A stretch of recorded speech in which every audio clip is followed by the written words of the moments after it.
on a big horse. A lot easier on a neater horse like this of Judy-Anne Melchior's. Well, Judy-Anne and Grand Dame Z are the 9th to go in this round. And she's fiercely competitive. She might be the youngest one here, but she means to be right up at the top if she can manage it.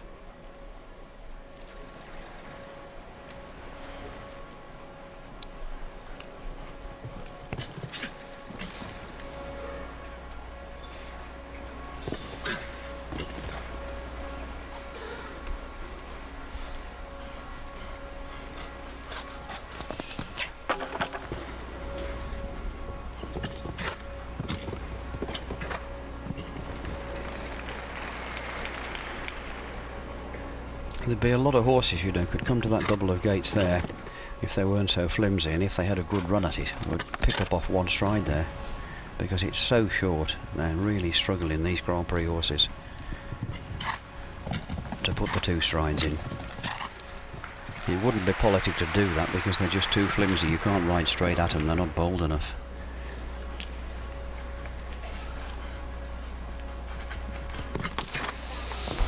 This man is really trying today.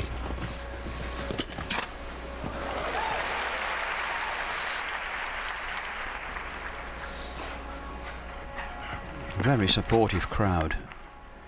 They're giving her every encouragement all the way around, and she's Belgian, not even American or Canadian as John Pearce was, and that has jumped its little heart out, hasn't she, Emma? That was a fantastic round and our second clear in this final 3. And she is chuffed to bits with that. So nothing to add to her score of 16. And what a game little mare. Proper little job, isn't she? Well, talking of game little mares, Isablas Pialotta and Edwina Alexander, one of course of the final 3 in Aachen last summer. This little mare knows exactly what's required of her. And a course like this might well suit a shorter striding horse like her. It will. It will. Sensible comment.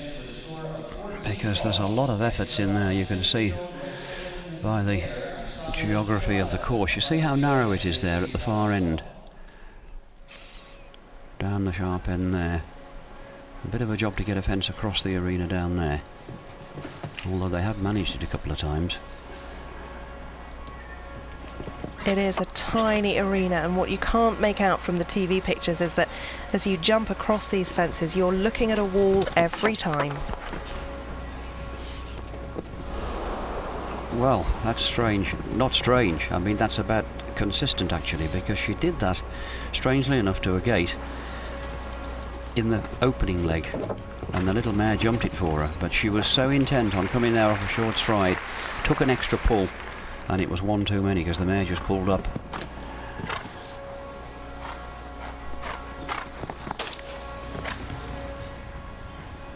And not only will she get 4 faults there for a refusal, she's also likely, this little mare's lost her confidence now. That's 2 blips she's had in 2 days, and that's very, very unfortunate, because you know, when they lose their confidence like that, this is difficult enough on a horse that's bursting with confidence. She lands very steep there and doesn't get to that oxer there on the 1 stride. Pity. Rennie Tebel now, and Team Harmony Coupe de Coeur, a member of the German team, of course. And he won a World Cup qualifier very early on in the season, the opening one in Oslo. And this is an absolute stunner of a horse.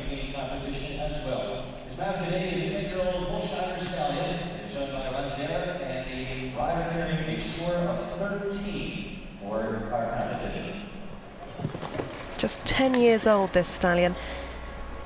Very young to be facing a competition and an atmosphere like this one.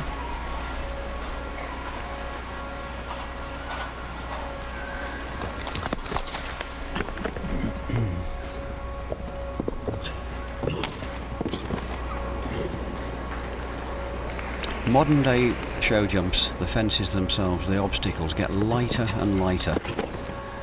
Those two gates there at fence 3, the double of gates, the top of them knocks straight out, and it's only a little piece of wood about 2 inches square on very flat cups. You just can't get any lighter than that. And these fences so related, all on measured distances, like up here. 3 strides there and 3 strides there. 3 short ones, 3 short ones. Absolute utmost control.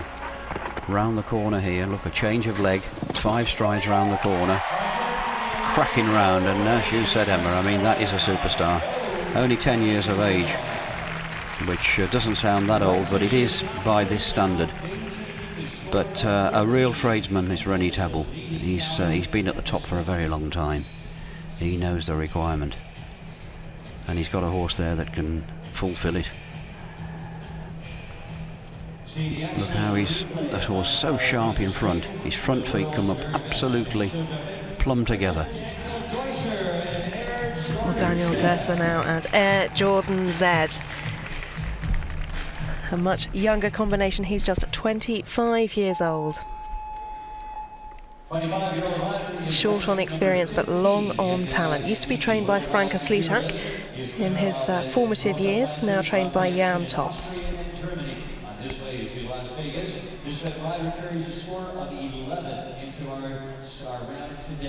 His mount is an 11-year-old Oldenburg stallion, Air Jordan Z. Entry is owned by Secretary Zenderside. He has quite a look of Franka Slutak about him, I think. He does, doesn't he? Sits in exactly the same position as Franka. And he's tall, long upper body.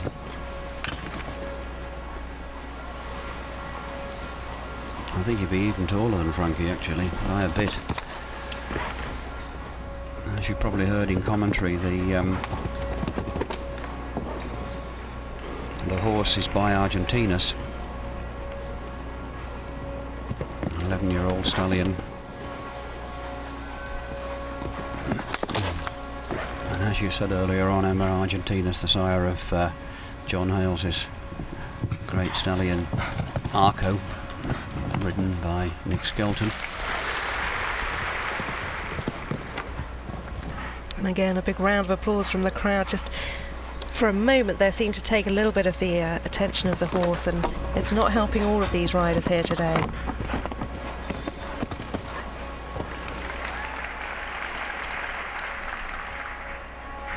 They've got a lot to contend with in this arena. They play a lot of music as they ride in and out. You've got the announcer who's very loud. You've got and another clear round. Well, now they can cheer and clap. And he will be creeping up and up that order. He was 15th at the end of the speed class. He's now got a total of 11 points.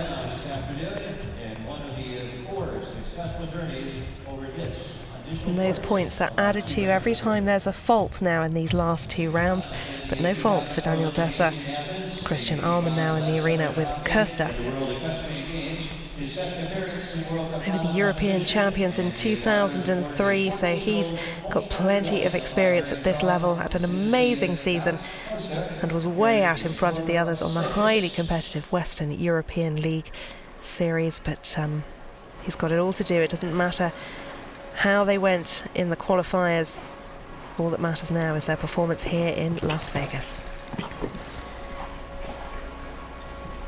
He's carrying 6 points forward, so it really begins to take shape now towards the sharp end. The better horses in the standings at the moment going further down the order until we get to the final 2, who are both on the 0 scores, as Emma said earlier on, Shutterfly and Steve Gerdat's horse Tresor. He carries 6 faults forward, which equates to a fence and a half. When we get a couple of more horses going, we'll get down to the horses that are all covered by less than 1 fence, yes, of which there are 9. It's a tricky scoring system to make sense of, but it does make for a very exciting final day of competition. Certainly does, you know. It puts the really puts the pressure on the final ones when, you know, they've got to keep the clean sheet, because if the last, say the fourth last and fifth last horses come in there who are on 2 and 1 points, that's well less than a fence, and if they jump clear, then the last ones have simply got to go clear to stay in front. Yes, these fences very, very expensive now, and that gives him a total of 10 points. Still out in the lead at the moment, but of course every other horse to go, still to go, has fewer points than him. For a strange looking fence, there's not many horses had that down. Now Marcus Henning.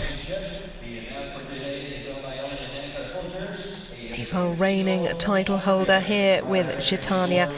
He won it in Kuala Lumpur last year with Sandro Boy, the very beautiful stallion, but he's been out doing his other day job of stud work, so Gitania is stepping into his shoes. Gitania's 15 now, but still capable of winning a competition like this on her day.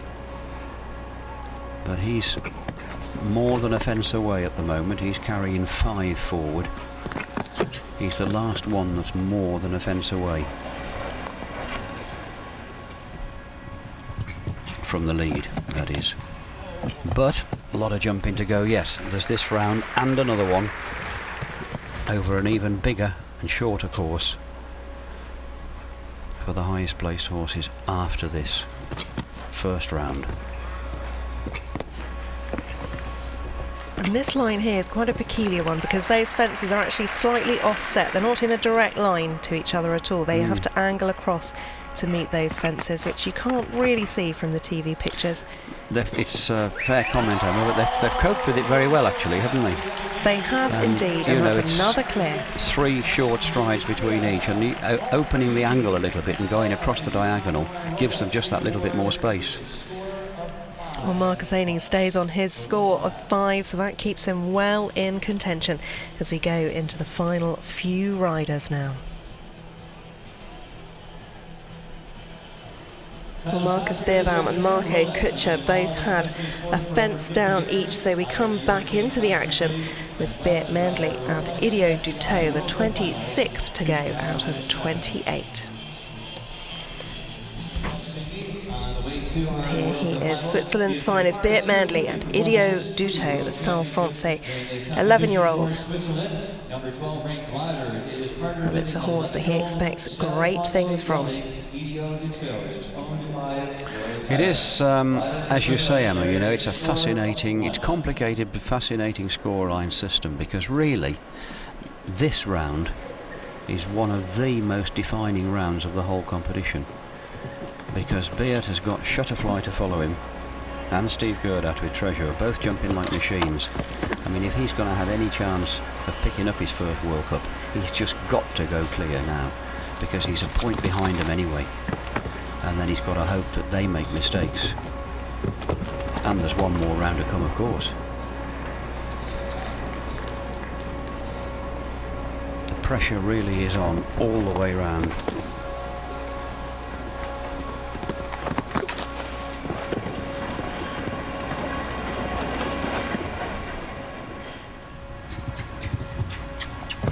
Beert literally riding for his life.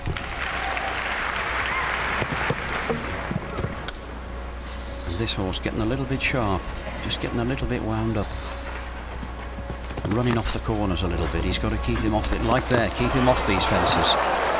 He's getting a bit ragged, and as you said, that line across there, very offset. He found that difficult. And that crowd participation, it's great to have the enthusiasm, but it's got to take their attention. And he's taken the last. You know, I wouldn't go so far as to say he was always going to have one, but the danger was there, wasn't it? He was getting more and more ragged as he went on. He started to run a little bit from about halfway round. Well, he did a fantastic job to get him through those 3 fences, but... He did. Shakes his head. You know, he knows he had to carry him down this line. You can see there that they're just slightly offset. Across there, more the third one than the first 2. Now, has that opened the door for Shutterfly? I would say it's more than ajar. It's taken a little of the pressure off the top two, jointly out in front with scores of 0. So they can't be caught unless they make mistakes.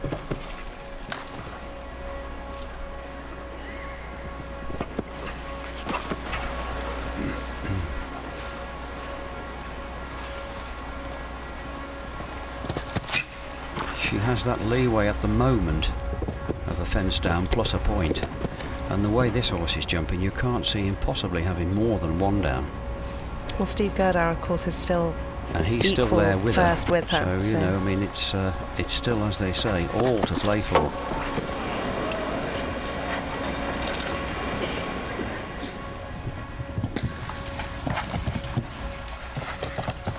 He virtually refuses to have one down, doesn't he?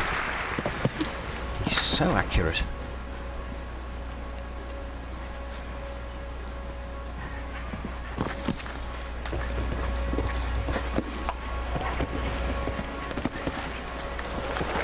Oh, he's gone the wrong way. Would you believe that? What a time to do a stunt like that. It happens. I've seen it happen many, many times, but, well, in a World Cup final, when you're about poised to win it, he's got to turn right here. She's anticipating the corner, as she should do, and Shutterfly simply turns left. No one to blame, it just happens.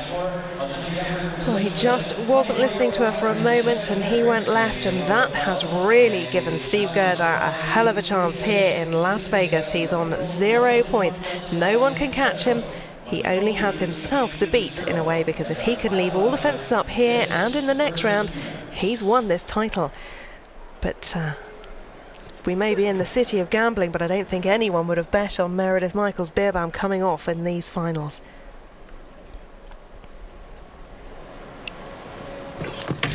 Well, as you said, quite rightly, Emma, you know, if he leaves all the fences up in this round and the next, nobody's going to catch him by more than a fence. But as we've seen so far, it's a tall order. There have only been 5 clears and Steve Gerdau is the last in, so those clears have been few and far between.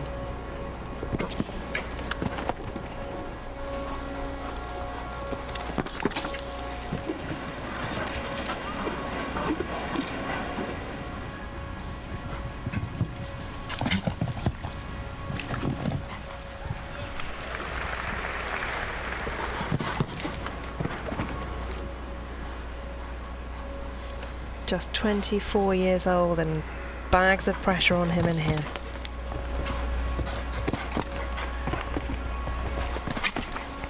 This is a very, very good horse, isn't it?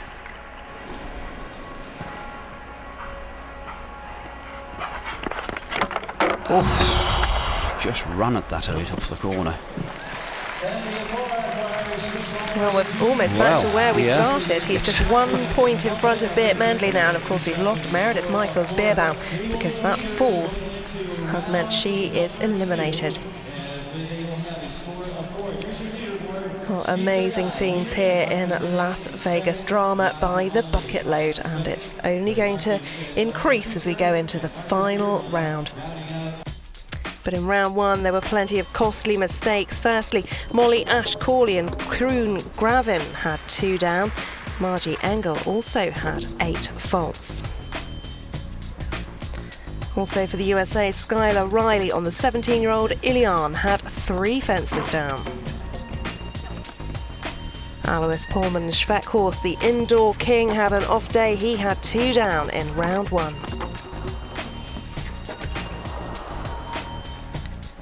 McLean Ward again for the USA. He had 2 fences down, the leader after the speed class, but that has pushed him down the order. And Leopold Van Asten was in 4th, but 2 fences down for him have been extremely costly.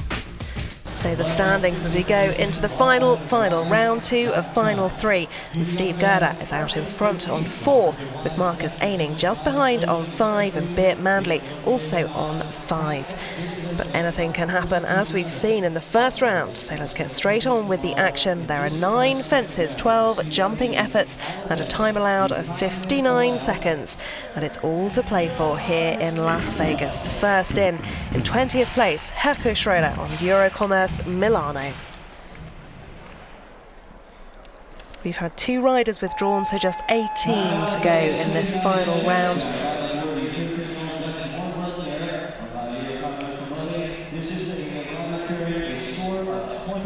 The withdrawals there both for the USA, Molly Ashcawley and Skylar Riley, but leading us off is Herko Schroeder, our pathfinder in this final.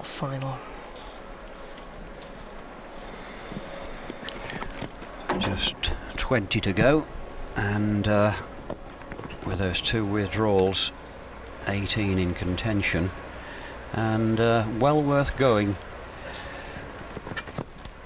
to try to get in the money down the line. There's normally about 16 places of prize money in a World Cup final. And he already seems to be riding in an entirely different style, back to the Herko Schroeder that we saw in Aachen. I wonder if maybe the nerves and the size of the occasion really got to him earlier on. Now, of course, he has no chance of being up there with the winners on 24 points, so he's all out for what he can get, and he seems to have relaxed into the job.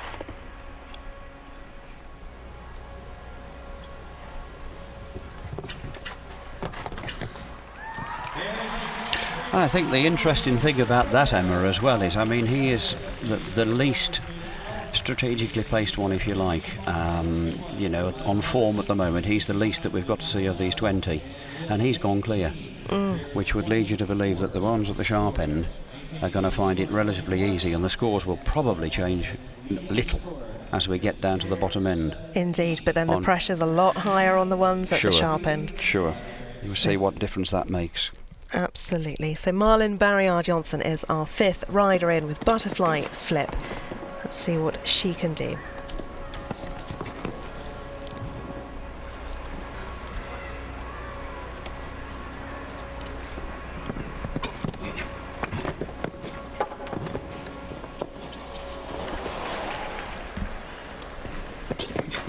And this little mare really does look back to her best here. It's good to see. It is good to see, because she's been, you know, looking a little bit frayed around the edges in a lot of the World Cup finals, that qualifiers that we've seen, isn't she? Yeah, we haven't seen her looking like this in a long time.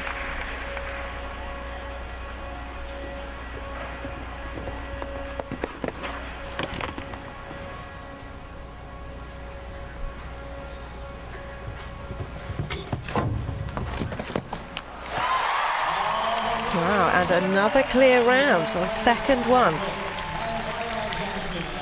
So that's 2 out of 5. Marlin Barriard-Johnson really making the most of her trip to Las Vegas. And in a situation like this, 2 out of 5 gone, you'd have to ask yourself the question, has the course designer done enough?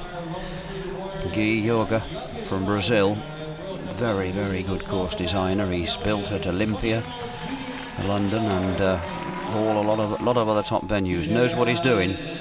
Has he done enough to split these world-class riders and horses up, to change the order about at the 11th hour? We shall see, and it's going to be a pleasure watching it.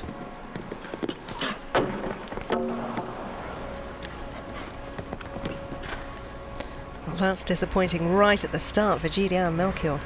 Clear in the last round, but takes the first out here.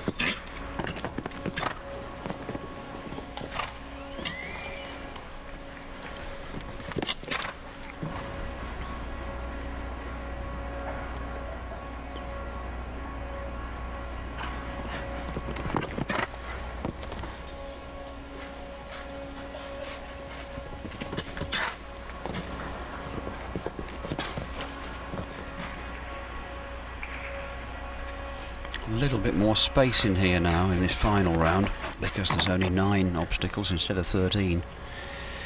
It just means he can build the course a little less related, a little less with the fences close together.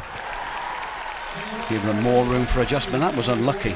Just unfolded a little bit quickly at the first fence and just had the back rail off. It's a mistake she wouldn't make more than once in 100 times. Bad time to pick to do it, but you know, she was carrying forward 16 anyway, so it only means a bit of prize money. It's not going to be the difference between winning and losing, but it certainly will in about 10 horses' time. Margie Engel and Hidden Creek's Cuervo Gold, they carry forward 16 points. She'll be looking not to add to that.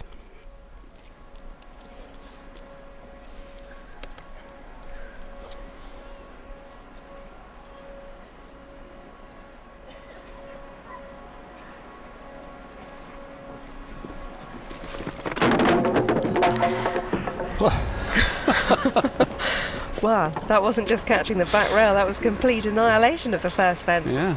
You really wouldn't expect it. This finals just continues to surprise again and again.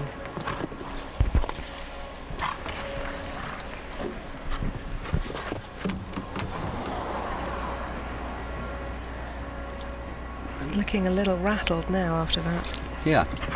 I mean, I think the comment you made about the pressure adding to the severity of the course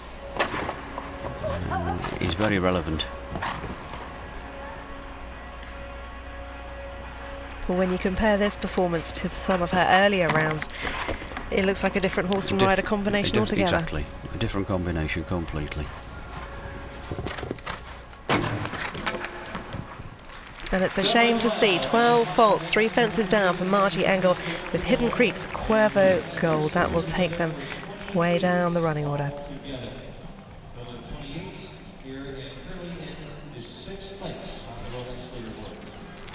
Just having a little look at him there, checking he's all right after taking a few knocks on that round. These horses don't come to a lot of harm these days, though, with these very light poles. But there was no real reason for that, none that I could see anyway. Now, Alois, Elvis as they call him. Known as the indoor king at home in Germany. This is a competition that he absolutely loves. He does indeed, but I think he's struggling here this afternoon with a bit, he hasn't got quite as much margin for error as one or two others have, where jump is concerned. You see, he just picked the stick up on Candy at that big oxer there, just to show it to her, just to say, go on, get across that back rail. These are very big indeed.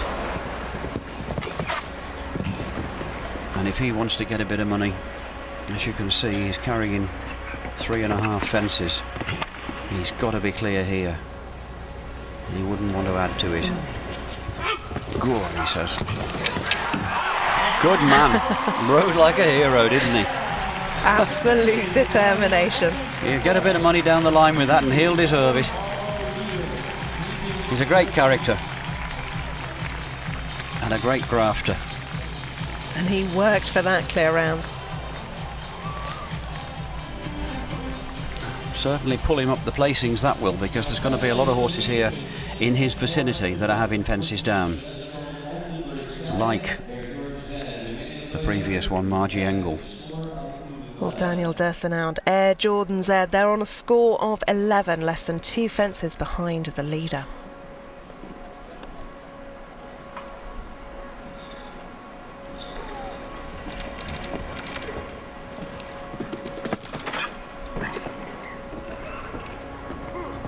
Fences falling all over the place on this course. No real bogey fence, it would appear. No, that's good course building, isn't it? Really, the faults are being pretty evenly spread. You never know where the next fence is going to fall.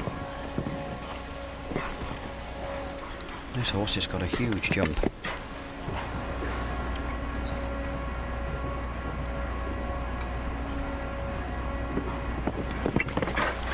Time again, not really a factor.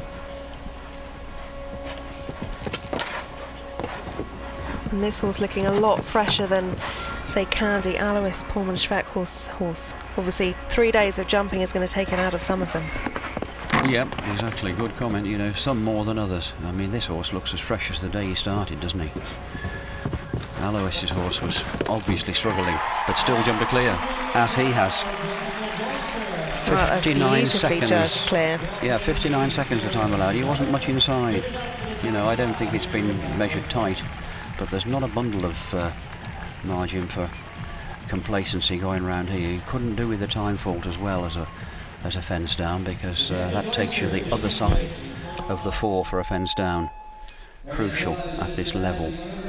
Absolutely. Well, Rennie Tebble had 2 down, McLean Ward has had a fence, and now we've got Christian Arman and Kirsta. And he's looking very sweaty there. A lot darker than he was in the last round.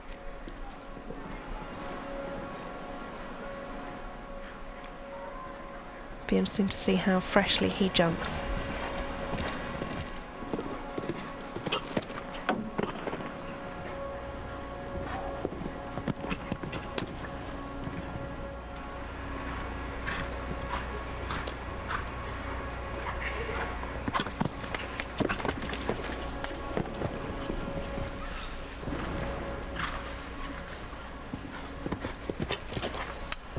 Classic treble combination for any major championship: a vertical short stride to a wide oxer. He was never going to make that back rail. And then in the combination, 2 long strides to another very big oxer. A real test of scope, ability. I think you'd have to blame the pilot a little bit for that mistake, because he was very close to that oxer, went high in the air, but just had no chance of getting across it. Puts him way out of contention. Well, that gives him 14 points, so that does move him down the order, and of course means that there's less pressure on those ahead of him.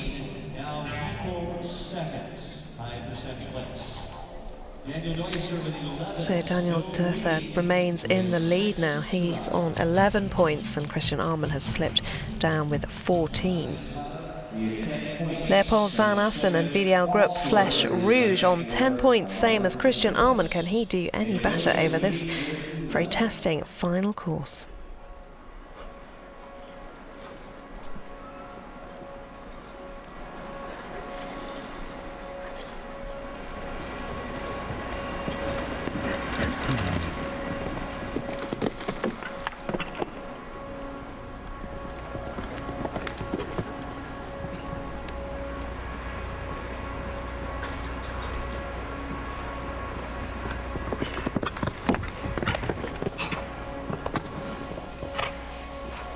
Good mare, this. That's a real trier. 14 years old. French bred. Oh, pitched on her nose there. And that's got him a bit ragged round the corner. That really has upset the apple cart. So unbalancing and so unnerving when you have a trip like that. Lose your rhythm, lose your balance, concentration, the lot goes. And all that on the way to a huge triple bar off a corner. And takes the last as well. What a shame. Leopold van Asten finishes on a score of 8 faults there on that round, which takes him to 18 overall in this competition, which will slip him way down the order. Very costly stumble there. So we're into our top 5 now in this round 2 of final 3, the final here in Vegas, and just another look at that triple bar there. Well, now we're into our top 5, and it's getting very, very exciting now because they're all within a fence of each other. Marcus Beerbaum and Lena are on 8. Our leader is on 4. So very tight at the top now.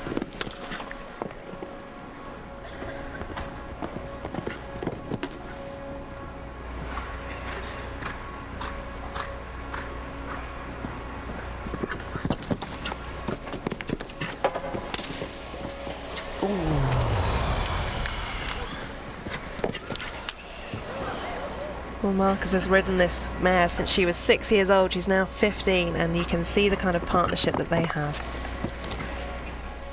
Trying her heart out for him.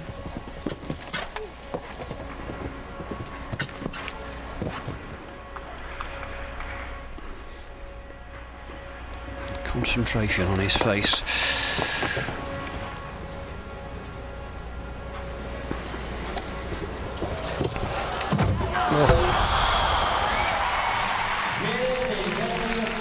what a shame. Well, that's 4 faults for Marcus Birbaum and Lena, which takes them to 12 points. Final score of 12. Final score of 12, ranking in second place. And that means Daniel Dasser is still out in front on 11. 4 to go. Don't forget, innovation to be necessary and needed for the prize and determine a score of 5. Well, Marcus Aining and Jatania are on 5, just 1 point behind the leader, Steve Gerda. If he can go clear, that will put a whole world of pressure on our leader. Yep, very fine margins now. This is where it's. This is not about prize money now. This is about winning it.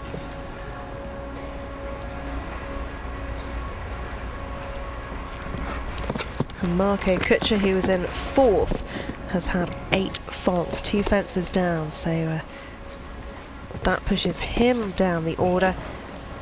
And these fences seem to be falling thick and fast now. They do.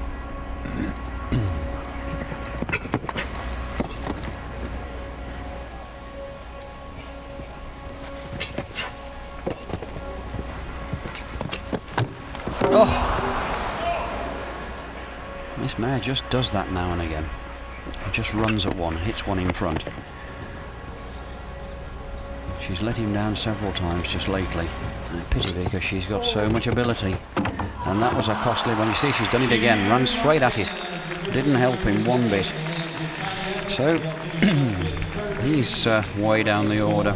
Our reigning title holder won't be keeping hold of that title, that's for sure. He's now got 13 points. And Daniel Dasser still maintains that lead. So we're into the final two now. Beat Medley also on 5 points.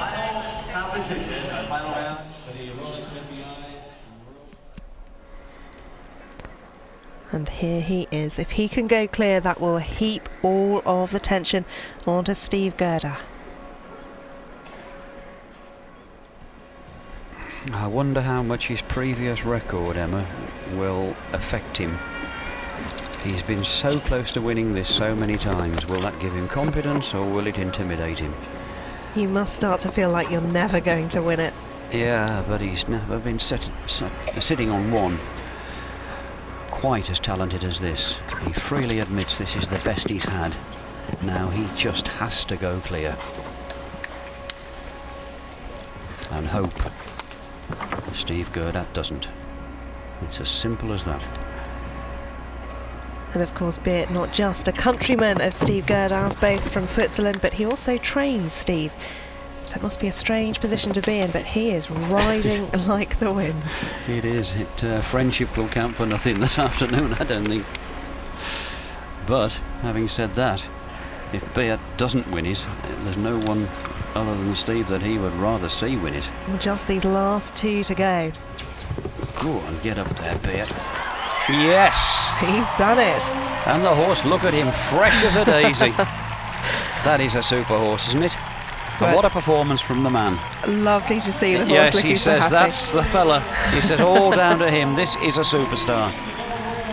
That is an out-and-out show jumper. As good as most, better than the vast majority of top horses. He really does perform. Now he's got to sit it out and just hope Steve Gerda has one. Just 1 point between them. Steve Gerda cannot afford any mistakes at all. Talk about pressure, Emma. This is pressure to the nth degree. A World Cup final, depending on jumping every fence clear.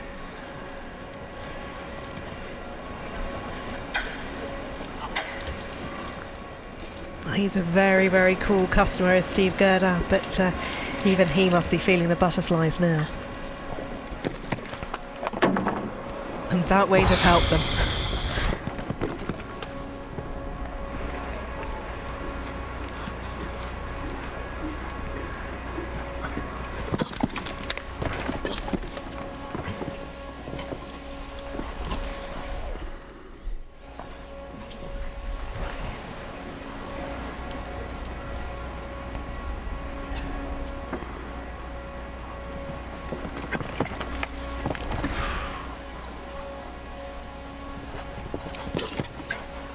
Oh, well, there you go. Beat's won it. And another for good measure.